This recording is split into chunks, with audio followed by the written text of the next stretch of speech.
Thanks, both of you. And you should have on screen now the agenda for this afternoon's happy hour. It's a miserable day where I am, but I hope the session will brighten up your afternoon. We're going to be looking, as Jerome says, at a practical look at intergenerational living. This is the second happy hour of our autumn series, and as he mentioned, this is the first of two that we're running this autumn to look specifically at intergenerational living. The second being on the 19th of October, chaired by, many of you will know, Stephen Burkett, United for All Ages. So I'm really pleased that we can have a really in-depth look this afternoon at some of the more practical experiences and developments that are taking place. And we're joined by four wonderful speakers. The first, Sue Eggersdorf, who's the founder of Ready Generations, and she's going to talk about the work that they're doing around learning spaces that connect generations, in particular with Belong and other organisations. Tracy, who's the former Deputy Chief Exec and a long-term supporter of the HousingLIN, really pleased that you can join us, and she's going to talk about designing some of that space for intergenerational care.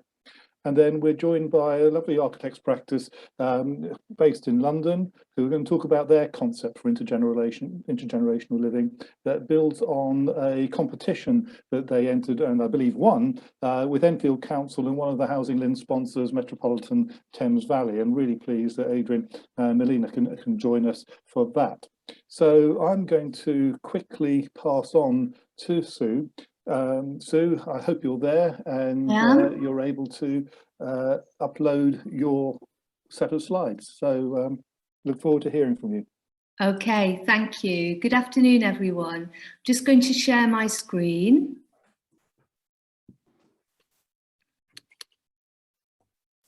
Can everyone see that? Yeah, that's perfect. Okay. So first of all, I'm very pleased to be with you all this afternoon, and I'd like to thank Jeremy and HAPPI Hour for inviting us. We are a very tiny charity that is just setting out doing this work. And our major project that we want to talk to you about this afternoon is developing our integrated intergenerational nursery in partnership with Belong Limited. So Tracy, that's following on from me, will talk a lot about the design features of the integrated nursery. And I'm going to talk a little bit about the 3 years of planning and some of the things that we've thought about as we've been on this kind of journey together in terms of my background being early years worked for over 35 years with early years and childcare, and particularly with the concept of Sure Start. And some of you will be aware or may even have worked in local authorities on Sure Start projects, which was very much a vision for how family support services can be integrated successfully into communities. And it's that kind of learning that hopefully we've brought into this intergenerational project. So we'll talk a little bit about that as we go through this. So really in this very brief 15 minutes that I've got with you, I'd like to talk a little bit really about what Ready Generations as a charity is trying to achieve.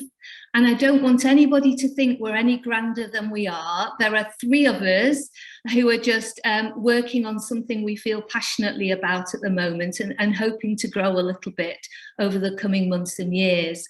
But we're very much research-based in terms of thinking why we may need to think differently about how we develop and sustain our communities going forwards.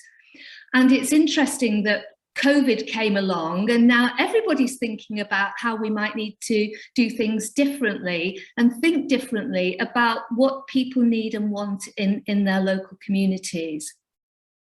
So I want to talk a little bit about, we're very keen to be innovative. We're not keen to be fixing systems that don't work for people. And whatever background you come from, you'll know what I'm saying there.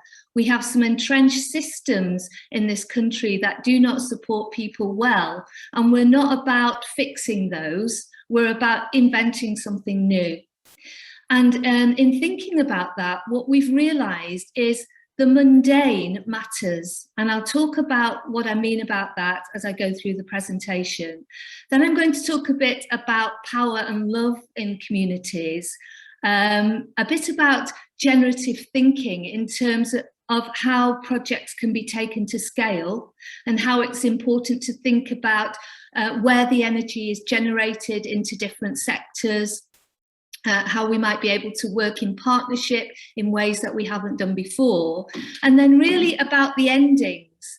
And again, as a research charity, we're very keen to think about multi-dimensional endings, not just trying to get to one specific end point. We want the endings to lead on to something else and hopefully new ideas and new thoughts. So that's the structure of the session. And I wanted really to start with the task that we set ourselves as a charity when we started thinking about our work. And our work is not to unpick any of the fantastic things people have done. Our approach is not to try and make people think differently. It's about trying to show people the evidence of impact, of what actually works and what makes a difference. So rather than talking about things, to actually pull research and evidence together around intergenerational practice, to actually start new debates, and particularly to convince funders that this is an area of work that really has a lot of potential in it to make a difference to our communities and our neighbourhoods. So there is wonderful work that goes on in the intergenerational sector at the moment, and this is about building that into something even stronger and helping and supporting others to build what I call an intergenerational tribe of people that know and understand the potential of this area of work. There's a little picture of what the nursery in the heart of the care village will look like. And I'm not going to show you any more pictures because I know Tracy's going to show us those in a minute. But it just, in my dark moments when it all feels like pushing water uphill, I look at that and think it's nearly there. We're nearly going to be open. Well, we will be open in February 2022.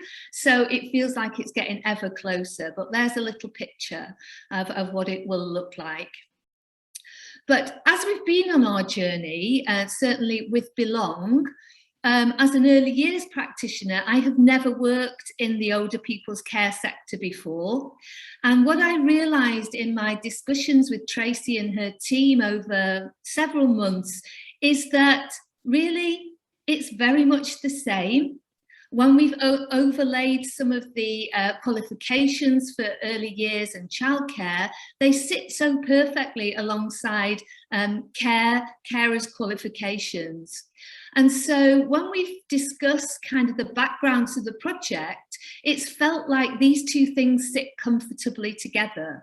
How we provide for children and young families sits very, very comfortably with services for older people. And then actually we've questioned ourselves and said, well, why wouldn't it? Because we're all human. We all have basically the same drivers, the same needs to connect. So why would it make any difference what age we actually are? And certainly many of you may be involved in projects around social exclusion and loneliness. And what we've realised in our work to date is that loneliness does not just affect older people. It affects young families, young mothers, young fathers, and therefore some of our practices and values and our narratives and our stories and our thoughts about how we create connective spaces and places, age is not of any real relevance, other than making sure that places are accessible for older people or young children. What people want from those spaces actually is pretty universal and pretty common. So we spent a lot of time thinking about these 6 boxes. What does that mean? And we've called that conscious leadership. So what does conscious leadership of space and place and story and narrative look like? And by conscious leadership, we mean living real lived experiences, consciousness of how people live their lives and what matters to them. So not our ideas imposed on others, but actually what people consciously are telling us they need to live the kind of lives and make the contributions that they want to make. So we're developing this concept of conscious leadership and intentional spaces or intentional communities. So what does an intergenerational, intentional community need to look like and have as its components? And what we've realized, or what we realized very, very quickly, is that we need to perhaps think very seriously about the silos that services create around themselves. So, you know, we segregate rather than connect people very often.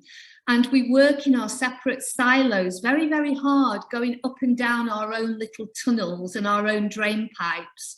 But perhaps it's time to dismantle some of those traditional silos around age, education, care, home, play, community, work, and think about what that looks like when we try to join laterally and think horizontally rather than always thinking vertically up and down our own spouts, so to speak.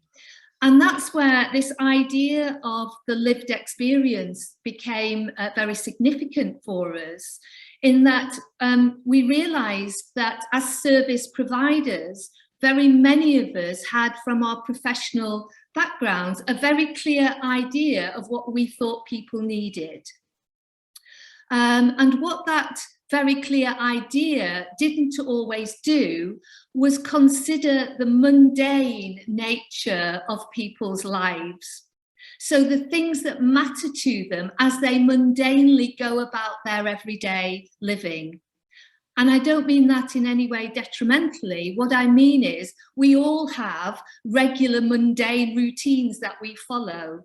And it's really important when we're thinking about services and designing spaces that they build in an understanding of the mundane nature of everyday living and respect that, rather than trying to do all the exciting fancy things. Sometimes we need to build from how people just go about their daily living. So we've spent a lot of time thinking about, for example, how families with very young children go about their daily living. And by that, I mean, how easy is it to get a double buggy on a bus, or a double buggy on a tram, or a double buggy through a shop doorway? How easy is it to deal with feeding a baby in a public space? How easy is it to change a baby's nappy in a public space? And we've extended our thinking into answering those sorts of questions about older people as well. So how easy is it for an older person or a carer looking after an older person to access a particular space and feel comfortable to be in that space? And that's led us into doing a lot of work about what we are calling power to and power over. And what we mean by power over is that very traditional view of, I am an expert in this field and I know how to design a service that you will want to access. Power over you. And we've tried to shift our thinking into, let's give the power to you. You tell us how you want to live your life. You tell us how you wish your contribution to be recognised. And, you know, let's place the power in your hands, and we will listen to you and design services and care support around you being the holder of your own power, rather than us demonstrating that power over you because of what we know or the size of our budget or whatever. And that led us into thinking this area of what I call generative thinking, thinking differently. And what we know from our early years work is that if our babies and our toddlers and our very young children don't feel safe, they are not going to do well. And that's basic attachment theory, or Maslow's hierarchy of needs, if any of you remember that from your days studying. But what we recognised was this sense of psychological safety is incredibly important for older people too. And that, well, actually, it's important for all of us, but if we don't feel safe, we are not going to do as well as we might. So when we've been thinking about the design for our nursery and the fact that older people and young children will be learning alongside each other in the nursery, so this won't just be about visiting each other, this will be about learning objectives and outcomes together, living in a very integrated way. The first thing we have to make sure that we can secure is the safety, the psychological sense of feeling safe in that space and in that community. And Tracy will talk more about how we're doing that. But here is just a quick snapshot of the things that we're considering within our integrated intergenerational curriculum. So we're calling our curriculum for the nursery the Mirrored Curriculum Framework. So it will be the first framework, I think, where the curriculum will have the learning and care objectives for children alongside the mirrored learning and care objectives for older people. And some of the themes that we'll be exploring in that curriculum within the intergenerational space are what you can see there. So just very briefly, living in harmony with nature. We're very keen to see nature as a major connector of people. So outdoor spaces, the natural world, the natural environment, a massive connector for human connection and care. Playfulness and discovery. We tend to very often talk about play with young children. As a species, we are playful. We do well when we play together. So why can't we play when we're 100? Why can't we play when we're 80? Why can't playfulness be a term that's associated with older people's care too? So playfulness and discovery for all ages. Unity and connectedness in terms of family. And also in terms of thinking about the life course, how we connect across the life course, how we help our young children and young people to understand a healthy aging, to understand ageist views. So how do we connect across ages and explore some of the things that sometimes separate us? How do we genuinely give autonomy to the learner would be what we'd say in early years, but here we're saying autonomy to the person accessing the service. So how do we shape it around their needs, wants and desires rather than what we may want to impose on them? We recognise that relationships are at the heart of our practice, whether that be peer relationships, or staff relationships with residents or family relationships, whatever. Relationships matter at every level. And so do knowledgeable and nurturing educators and carers. So we are thinking carefully about how we might train carers and educationalists to work together to understand the concepts of intergenerational practice and to develop a growing awareness of what we call intergenerational pedagogy. So what does that social pedagogy, that intergenerational pedagogy need to look like? Just to link around nature, and I feel a bit of a fraud here with all you architects out there, but we are looking at biophilic design, about how we look at our building and how we use the building in terms of light, heating, colour, how we create spaces for different purposes, so what we're calling retreat and refuge. So you probably know much more than me about that, so I'm really looking forward to learning from you, but we are very keen at looking at nature connectedness. We're also very, very keen about being able to evidence the difference our approach is making. And this is about developing an evidence base around cognitive capacity. So in our nursery, we have to be able to prove to our regulators that our children are growing and learning and progressing well. So we're looking at their, what we would call their executive functioning. We're also looking at developing a similar assessment tool for older people. So we want our young children's cognitive capacities to grow and develop, and for our older people, we want to make sure their cognitive capacities don't decline, that they sustain a good level of cognitive capacity for as long as possible.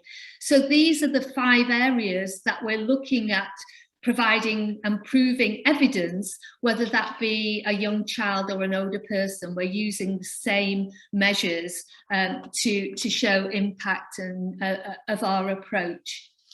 And finally, everything that we're developing in the in our provision and in our curriculum, we hope to map against the United Nations Sustainable Development Goals.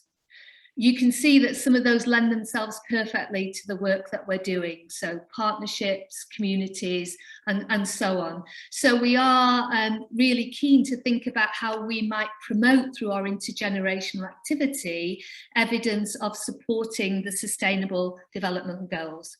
And then just to finish, really, we are very keen to progress along a route that is positive, that is hopeful, that is full of life and celebration of life. But rather than perhaps making individual flowers, we want to try and work with others to create a structured and a meaningful and a connective kind of system and infrastructure that makes a difference, whatever your age and wherever you might live. So, thank you, Julian. I know, Jeremy, I know Tracy will now be able to show us a bit more of the actual nursery. So can I just, on behalf of the LIN and everybody watching, just say what a fantastic oversight and overview that you've provided to kick off this session. I've learned a hell of a lot from what you've said, and really hope to encourage people to post questions and discussion in both the chat box and the Q&A function. But, you know, from conscious leadership to intergenerational tribes, to looking at all those elements around the cognitive and spiritual and social and emotional issues as well. Really important stuff there. So thanks again, and I'll pass over to Tracy, who I know who will build on that, who's got a vast amount of experience and learning that she can share too. So thanks again, Sue, and look forward to having the discussion again with the team later. Okay, can you hear me okay? Yes. Thank you, Jeremy, and thank you, Sue. I'm going to just take you back a little bit around our journey with Belong and how our intergenerational journey, really, because we've been working towards this for many years. And for those, there's that nice picture again. So Belong Chester, which is the 8th village for Belong, and will be opening, as Sue said, in early 2022. But Belong villages are really very much about designing communities and lifestyles where people can live in their own spaces, whether that's within the households, within registered care, 24-hour care, or whether within independent apartments where people can live a little bit more independently. But for everyone who lives or visits the Belong village, it's around finding services, activities, accommodation that will be adaptable to the changing needs of people along their life journey to the end of their life's journey, if that's what they choose, and truly providing a home for life. And when we first developed the brand Belong, we very much aligned our values with the Eden alternative. I don't know if many of you have worked with that, but within there, one of the particular values within that was around the need to still engage with nature, with children, and sort of the antidote to loneliness, depression, and boredom. So these are the values for Belong, and again aligned with what Sue's been discussing for every individual, really, but about being able to continue to live your life no matter what challenges you may face, for young and old alike. So these photographs really range over probably 12, 13 years, and certainly if you go onto the news page of Belong, you will always find a photograph with many different generations of people all belonging to the community that sits within and around a Belong village.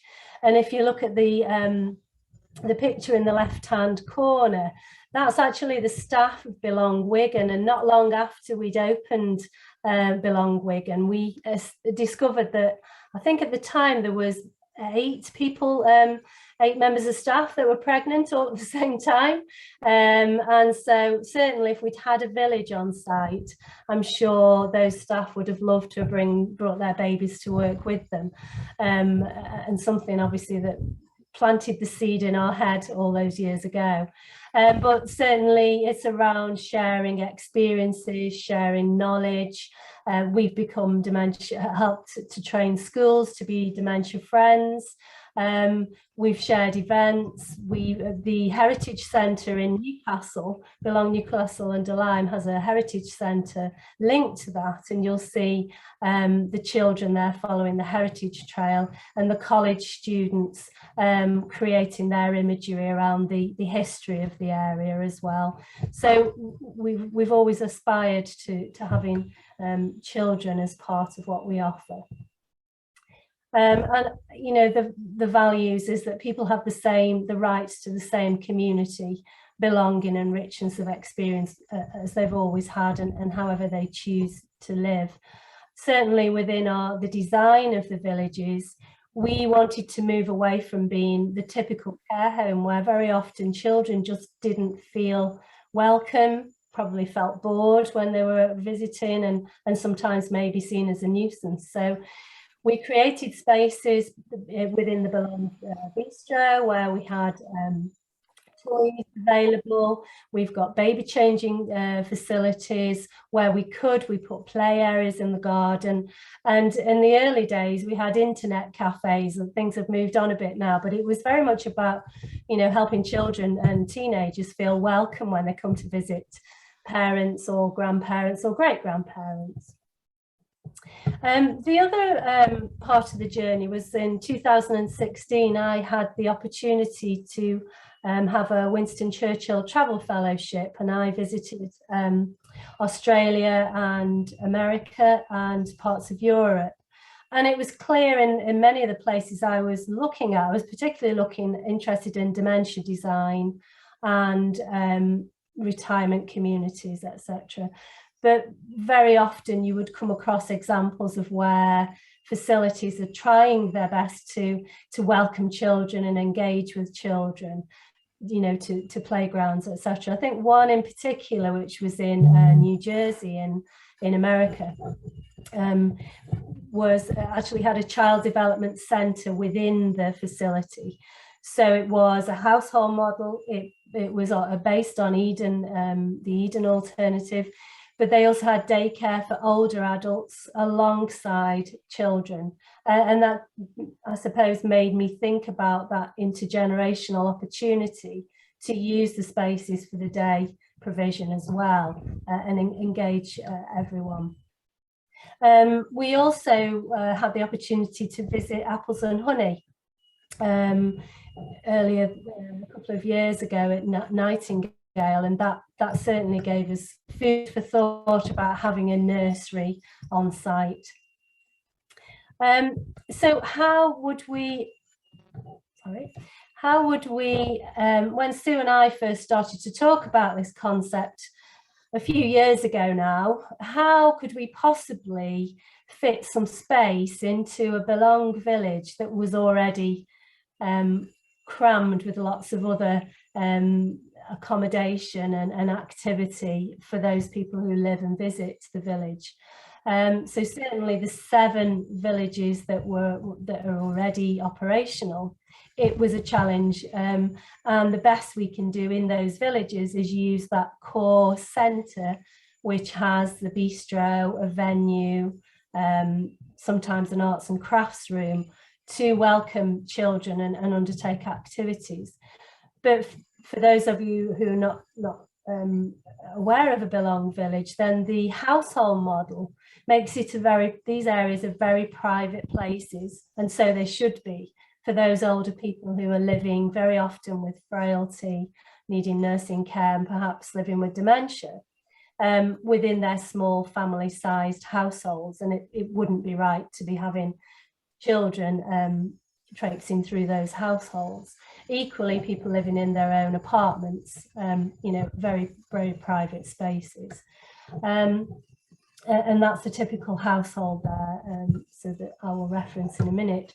Where we have started to create more space is in the latest village in Belong, Newcastle under Lyme, which we had the Heritage Centre, the Heritage Gallery there, that does create more opportunity to bring the wider public into the village.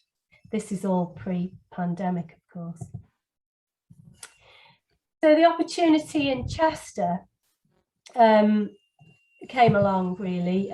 Chester's been in design for many, many years, and it is a much larger building, albeit quite a linear building, which has given us quite a few challenges along the way.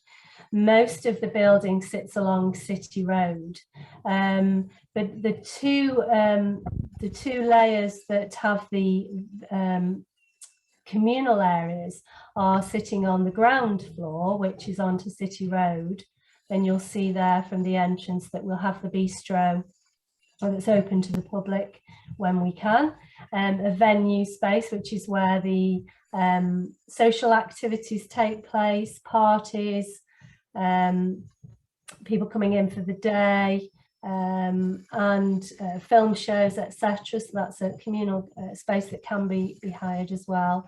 We have a gym facility, a library space, hair salons and therapy, and then the accommodation that sits with that. But then if we go on to the lower ground floor, which is actually on the canal side, then we see that we have the same space opportunity there, which originally we had thought would be more community hall space, perhaps be able to rent it out maybe for business meetings, etc. But when Sue and I we started to work with Sue's team, Ready Generations, we started to think actually there's an opportunity not to be missed here. And could we make use of this space, and could we create a nursery that was completely integral into the village? And so that's what we have. And so the nursery there, you can see in orange, consists of a playroom, a small kitchen space, a baby room, and an office.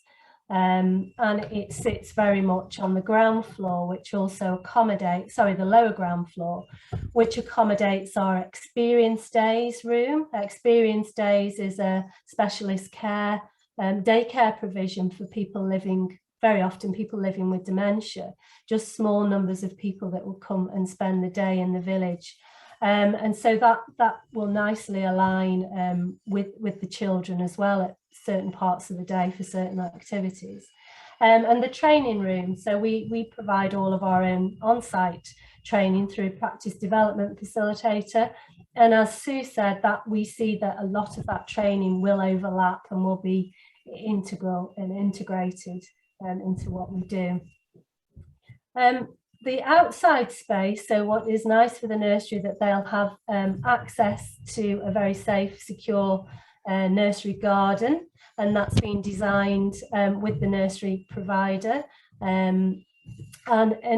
Interestingly, Liz, who's going to be operating the nursery, also operates a city centre nursery in Liverpool, and it's a very similar space. And she's recently had that refurbished, and we think that that will be replicated within this space here, which then links into the residence garden quite nicely. And those spaces can be closed off for security, but can also be opened up as and when the activities and the time is right. And the garden designer is putting some really nice features in that are going to mirror the children and the older people, but also pay respect to the history of Chester as well.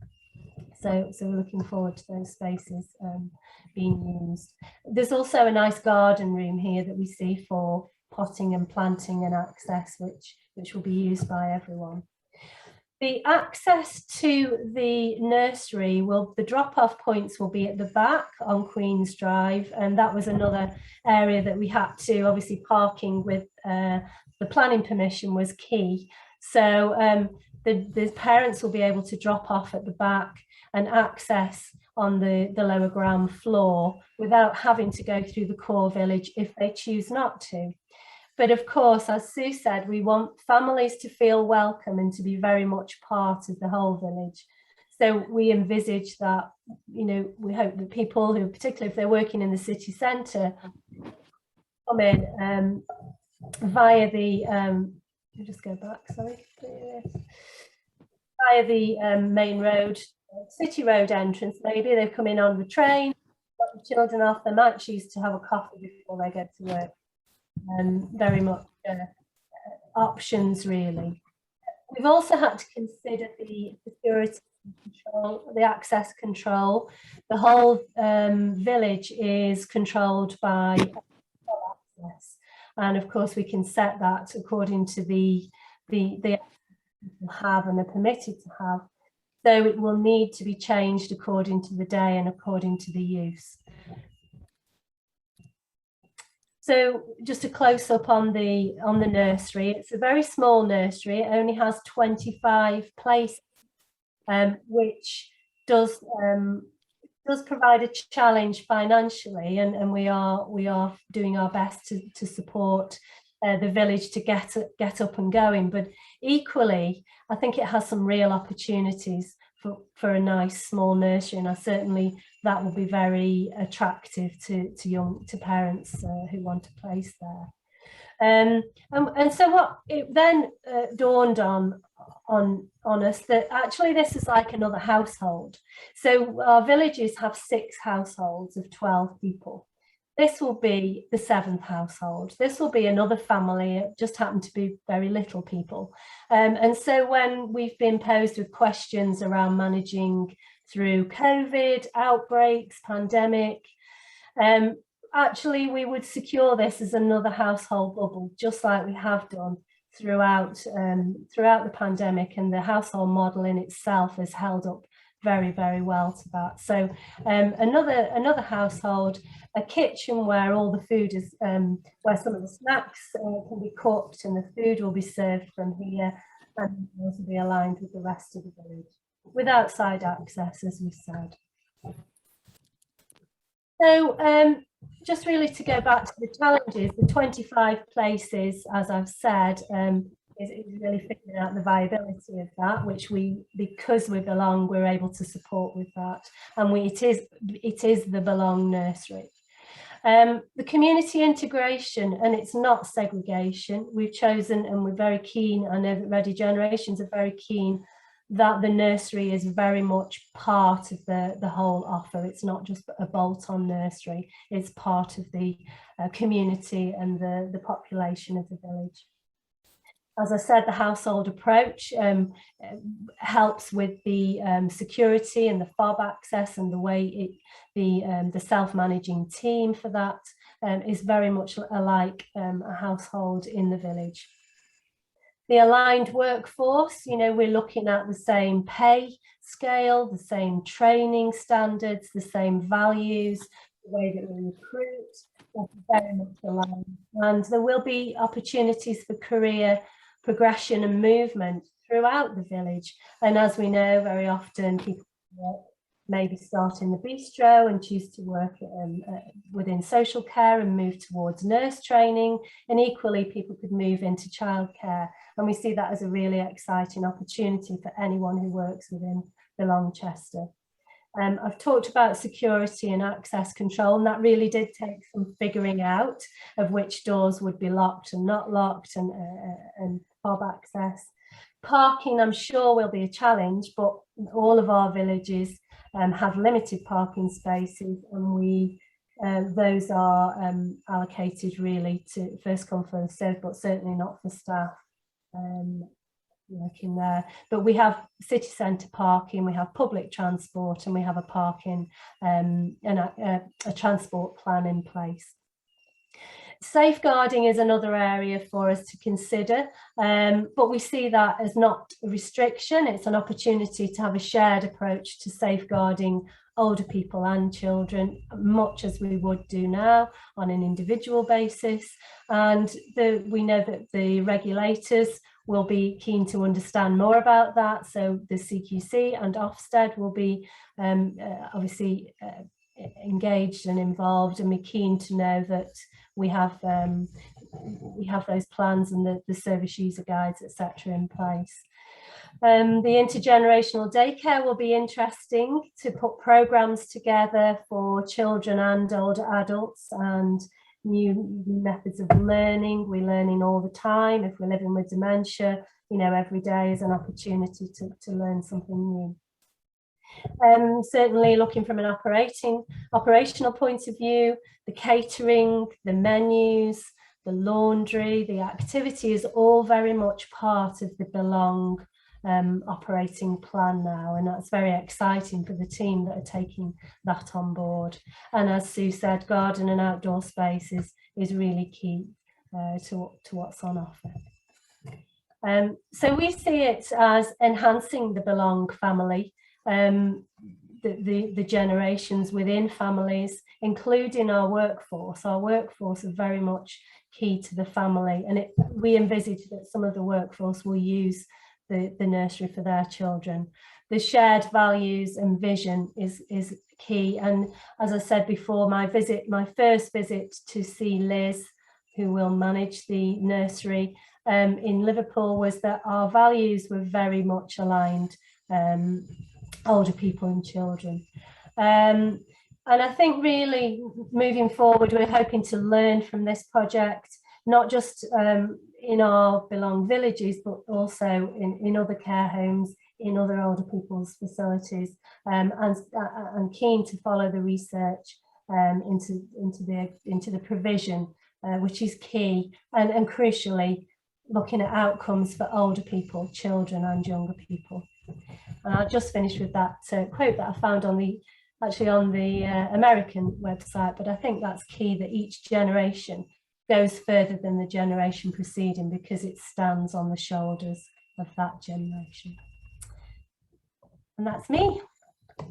Tracy, thanks very much. And so you finished on a former American president as well, so very, very topical. But I think also what you've described very much both the sort of strategic case, but also operationalizing it as well, and how that sort of fits in more to the delivery plans for Belong. And I'm sure we'll come back to that in some of the Q&As that people have put in as well. So just don't respond to those individually. We'll respond to those towards the end. We're slightly overrunning, but I don't think that matters because I think the content is so rich. And I'm really pleased that we are now joined by Adrian Hill and Patru, who are going to talk about the two front doors concept for intergenerational living and how they've developed their thinking around this, and an award-winning submission for a competition in North London. So over to you both. Thank you, Jeremy. Can everyone hear me okay? Yeah, good. Well, firstly, thank you for inviting us to contribute today. We're really happy to be here. Really interesting for us to hear Sue and Tracy's presentations, because we have been developing a concept for intergenerational living. So some of their findings and learnings are really kind of useful tool for us. So we think it links in quite well with our presentation and what we're going to show. So this is Milena Patru. I'm Adrian Hill. We formed an architecture practice last year. We're based in North London. We've experience in care home design, student residential housing, affordable housing, and community sectors. So our new practice focus is to try and use that knowledge to address some of the contemporary housing challenges that we have. We believed in moving away from a culturally blind approach to housing, and instead bringing to the fore ideas of living that have been proven to work historically, and applying these to a contemporary and local context in new innovative ways. So when Enfield Council and Metropolitan Thames Valley Housing ran a competition last year called Housing for the Future, Intergenerational Living, we were really keen to be involved with that. So what we'll do today is talk a little bit about the competition background and its goals and aims. We'll tell you a bit about our entry, which we called Two Front Doors, which won the jury's commendation, and we'll talk a little bit about what we've been doing since the competition and how we want to progress the ideas towards a pilot scheme, hopefully. So we'll just share the screen. The competition was run in the summer of 2020, and this sought architectural design ideas for intergenerational living to address the fact that across London and the UK, more and more people are living in intergenerational setups. In 2020 in Enfield, of the total 120,000 homes, 22% were categorized as other household, which means more than one nuclear family. And of these, most are intergenerational homes. So this is largely ignored by both private and social housing development, where design is typically only geared towards specific groups: the nuclear family, the young professional, or the elderly, resulting in a generational separation. The competition sought the following outcomes: design and ideas to address this form of living. Innovative thinking to shape the development of the borough policy, so to help promote sustainable, supportive and happy communities. A body of principle by which to judge future development proposals, and proposals to address loneliness, the climate emergency and social inequalities. And we were asked to design a high density development on a notional site in Meridian Water, which, as most of you might know, is a major development that will ultimately provide thousands of homes and infrastructure. And our entry drew from personal and professional experience, acknowledging both the benefits and challenges of intergenerational living, and proposing that its success relies on finding the right balance between the private and the shared, as well as on flexibility and on feeling part of a vibrant community. So intergenerational housing is obviously not it's not a new concept. It's just something that we've kind of moved away from. Modern practices and modern society has moved away from. But with a growing elderly population, a worsening housing crisis, it's something that we now need to bring into normal practice. There are examples of intergenerational housing models all over the world and throughout history, but here in the UK, one example would be the courthouses in the West Midlands, Birmingham in particular, where working class families, young and old, they shared courtyards, toilets and laundry facilities. And it was very much seen at the time as a working class way of living, and that privacy was something that was only the wealthy could afford. So conditions were obviously quite bad, but the shared nature of the space does offer something that modern policy and modern development struggle with, which is that people knew their neighbours and people helped each other out. And it's the principle of that that we liked, and we saw in our own concept ideas when we started thinking about our entry for the competition. We also looked a bit further. So this is traditional multi-generational living in Transylvanian villages where I grew up. And we noted its mark on the built environment. Typically here, the houses come in pairs, a larger one and a smaller one, sharing an enclosed courtyard, barn and stables, but they do have separate entries. The social norm was for the youngest child to inherit a farmstead. So when they got married, the elderly parents moved into the smaller house to make room for their new family. And at other stages in the life of the family, the small house could be occupied by the adult children just preparing to leave the nest. And we've chosen these houses for our competition entry logo. And it shows how the two are linked by the space they use in common, but also how they maintain their autonomy towards the public realm, the two front doors.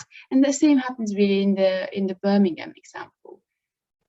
And then at the unit scale, our proposal is that two apartments, again, a smaller one and a bigger one, are linked by the space they can choose to share. So the gold color here show the space they can use in common, typically a room between the apartments and the terrace. And each apartment will have access from a different staircase and lift, of course. So here's our case study family. Elderly grandparents occupy the smaller unit, and the younger family will occupy the larger one. Please go back a slide. But this allows for the parents to be right next to the grandparents who are less able, and the grandparents can be right next to the grandchildren. And they have a shared room, which is outlined in red here with the gold floor. That could be used as a snug, but it could also be a bedroom, a study, or whatever it actually needed to be. And in this scenario, the snug acts as a buffer between the two apartments. So privacy is maintained when they need it, but it can also be opened up for celebrations when the grandparents need assistance, say, or when the family need the grandparents to look after the kids after school, things like that. But the real innovation here, we think, is the mechanisms in place to allow flexible boundaries during the life cycle of the estate, because life, as we know, isn't straightforward. People move on, people pass on, units become vacant.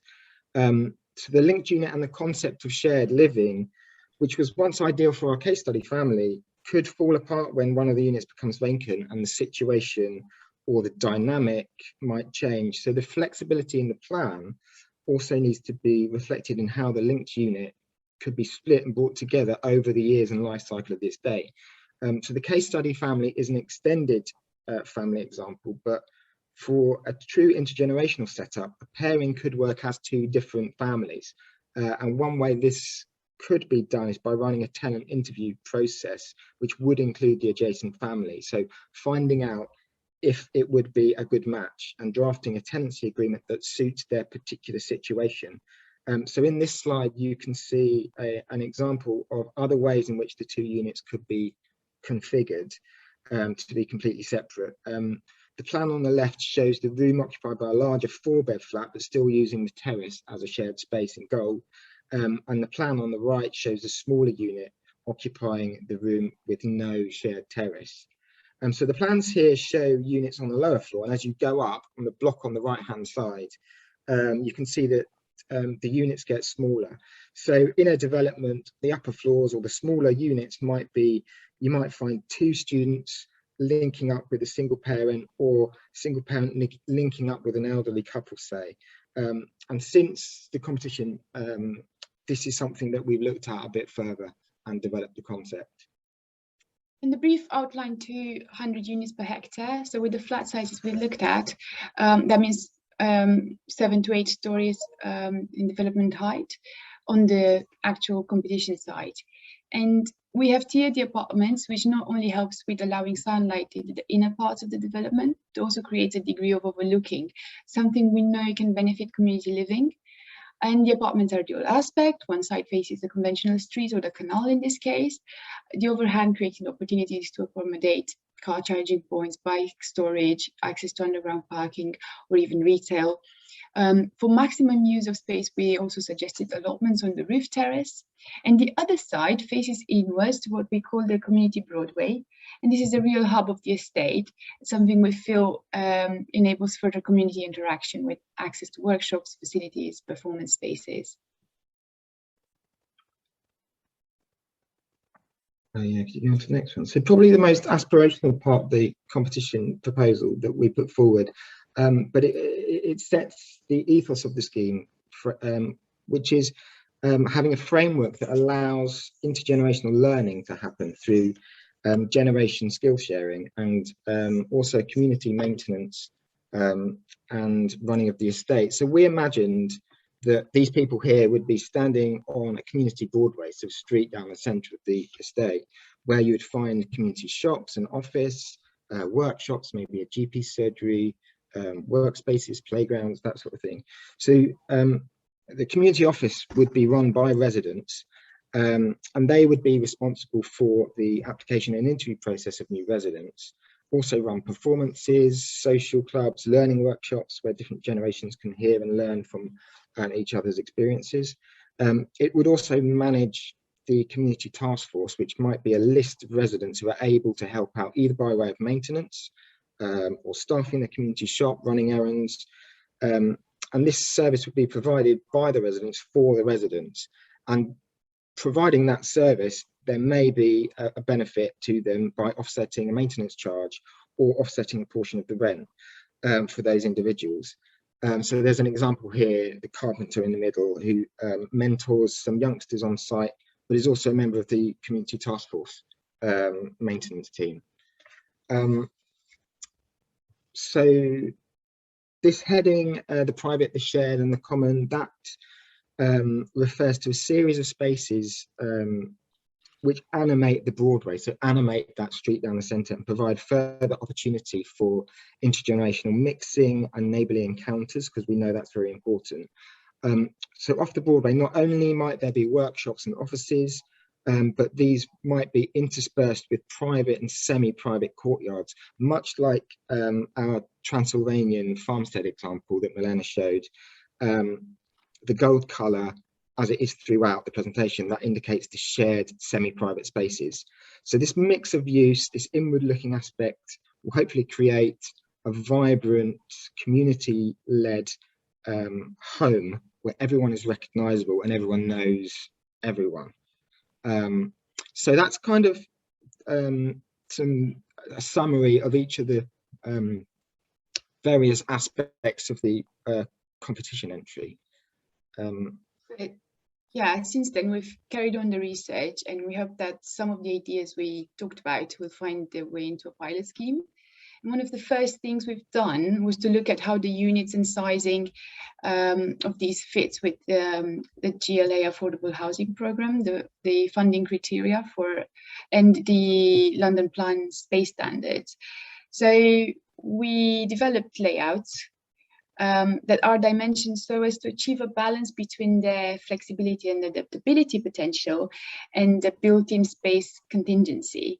And in order to do so, a unit's GIA comes as close as possible to the minimum GIA in a maximum occupancy scenario. So this maximum occupancy scenario has been identified as the situation in which the shareable space is incorporated into one of the apartments and functions as a double bedroom. And then the intergenerational living potential of the concept, however, is best achieved in a less intensive occupation scenario when the extra room is used as a common area by the two households. And in this scenario, for example, a one bedroom could be linked to a three bedroom, each achieving the space standards of maximum occupation. And the space over and above accounts for the intergenerational exchange opportunity. When needed, though, space provisions do allow for one of the apartments to be enlarged and still meet the standards, but with as little margin as possible in order to optimize the overall costs of the development. So that was an example that showed an intermediate floor unit, but there are smaller units on the top and larger units on the floors below. So this way the linked units are being staggered vertically to create the shareable terraces.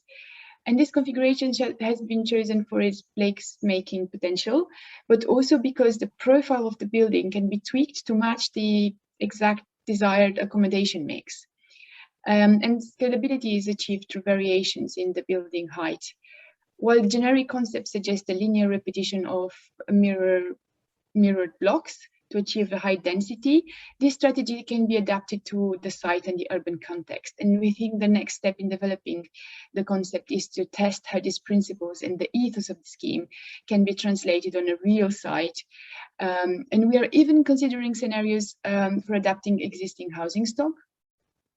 And to facilitate this, we're planning a research exercise in which to test community response to such a scheme, running engagement artist-led workshops in our areas of London with high numbers of people living in ad hoc intergenerational setups. And also further research is needed in order to draft an appropriate legal and administrative framework for the running of such an estate, including a viable allocation and transfer strategy, unit alteration procedures to permit flexible boundaries, as well as the suitable tenancy agreements. So we thus aim to develop a viable housing model that offers predictability for funding purposes and can be easily implemented. Thank you. Yeah, that's the end of our presentation. Thank you. Well, great. That was really excellent, and gives a really good overview of both your conceptual thinking, but also how you want to take that forward. And I like the way you sort of set it out from both the private space through to the public and the shared space as well. So no, that was very, very helpful. We're slightly overrunning, but please don't let that alarm you. We'd like to still have a bit of time for questions and answers, and for those of you who haven't picked it up, all the slides will be presented after this happy hour, and you'll get notifications of those and the availability on the website very soon. So can I thank everybody for their contributions. We do have some questions, and I know one or two questions have also been answered. So if I may just sort of open the chat box, and we'll just sort of fire off if we may. So again, I think this is something possibly aimed first of all to Sue, and it's a question from, again, Sheila Peace, who many of you will know is at the Open University, and she says, I'm interested in learning more about the academic assessment of cognitive capacity, producing your important evidence base. Can you just explain who's doing this? Yeah, we're working with the University of Cambridge with some educational psychologists there to develop this, and GPs actually, clinicians, to kind of look at what's already been done in this area and how we might be able to develop a similar assessment that measures cognition for whatever age. So it's going to be an online kind of game featuring sort of program really, and we're looking at working with developers on that at the moment. Well, again, we look forward to it. Once that's concluded, please do share with the LIN any learning. Yeah. We've got a question from Claire. Really interesting design. Has much engagement been done with the public to see who would welcome such a change in living to what people are used to? And I think that's aimed at Tracy. Well, yes, obviously with the existing villages, we've always engaged with our customers over the last 15, 16 years, but with regard to the nursery, we undertook some research again with our own staff and as well, and we got some thoughts around their approach. I think it was really positive, and of course going out for planning permission, we needed to engage there. I think what we need to be what Belong and Ready Generations need to be very careful now is to make sure that any new residents, customers are very aware of what's on offer at the village, so they can make informed decisions of whether they want to live in the village that's an intergenerational village. But as we know, the existing villages are extremely popular anyway because of that level of activity and vibrancy. And I think Kevin also sort of asks a question around any ideas around resident selection and the process around that.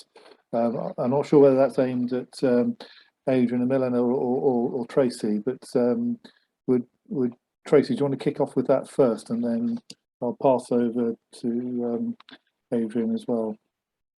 The resident selection. Sorry, I missed that question. Yeah, there's a question posted by Kevin Stamper. Hi Kevin, good to hear from you. Great to see neighbourliness designed into large-scale developments. Any ideas on resident selection process and capacity building? Right. Resident selection will be exactly the same as usual. It'll be self-selection. You know, we go out to the marketplace. We're already there. There's already lots of information out there for people about the nursery and the village, and people will express their interest. Usually, the apartments are the first to go, and then the residents. It will be as when people apply live there.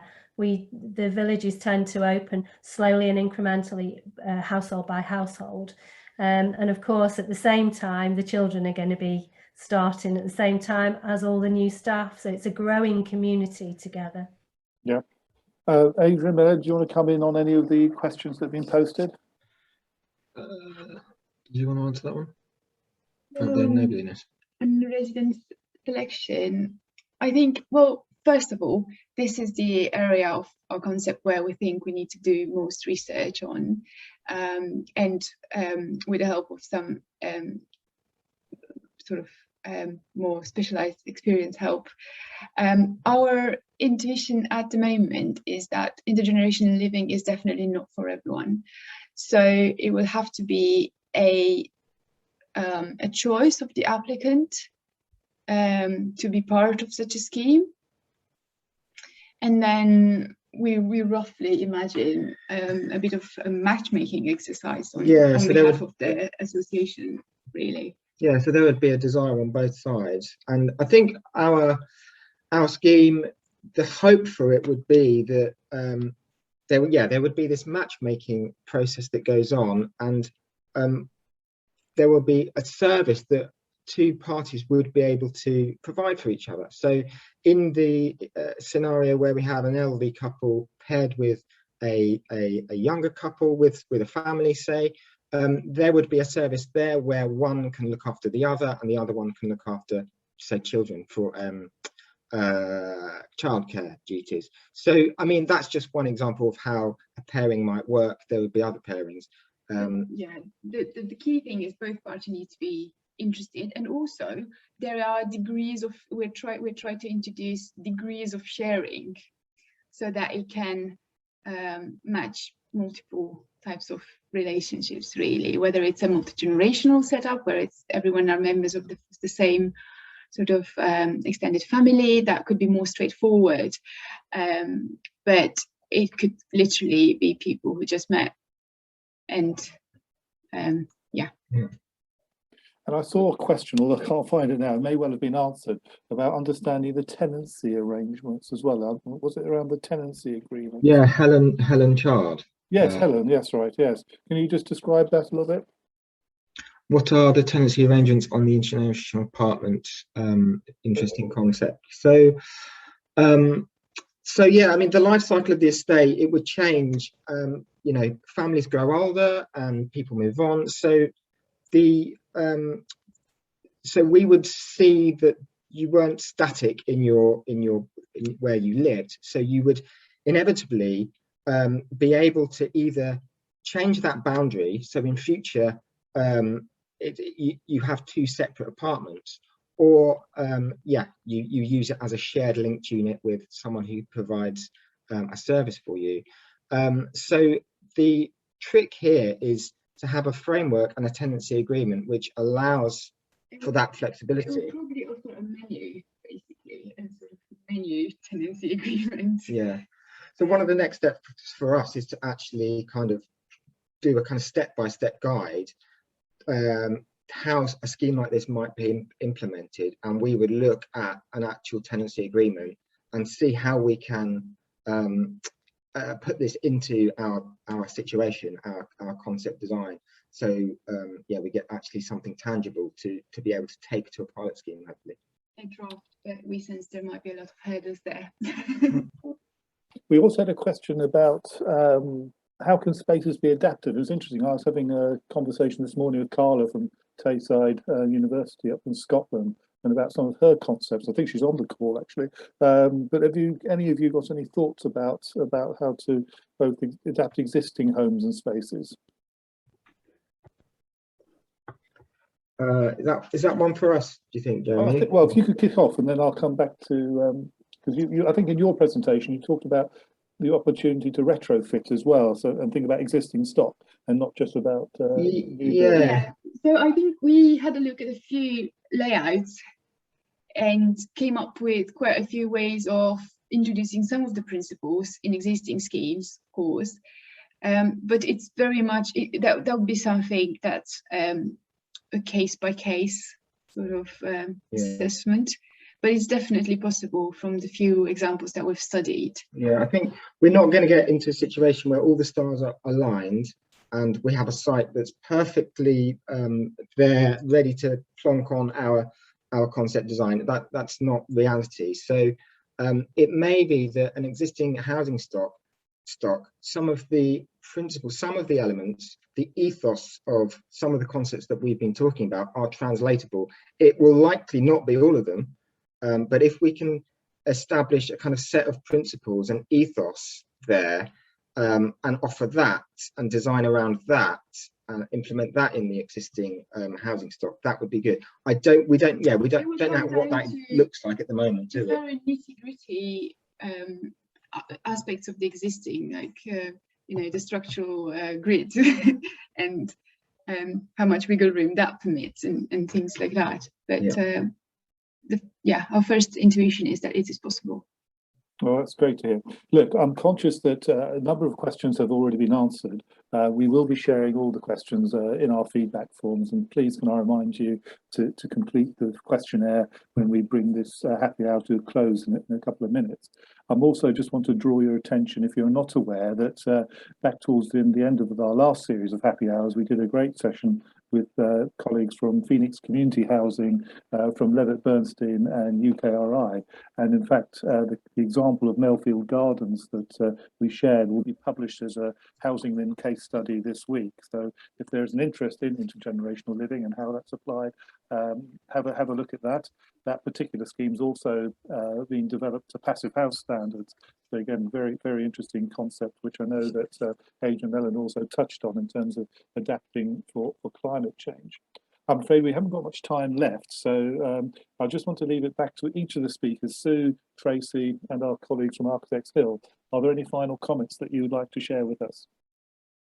No, just thank you for all the things that are coming through on the chat there. That's really helpful. Thank you. Tracy? I think it will be very interesting for the sector to follow Belong Nursery, particularly the fact that it's a small nursery and the research out of it and how that could perhaps be integrated into other existing sites or new builds. So watch with interest, really. And I'll leave you, Adrian, with a final word. Any final comments from either of you?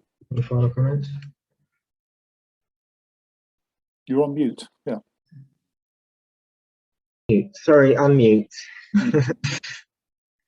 Yeah, just to say a big thank you to the HousingLIN for having us today and being able to present to you. And being able to learn.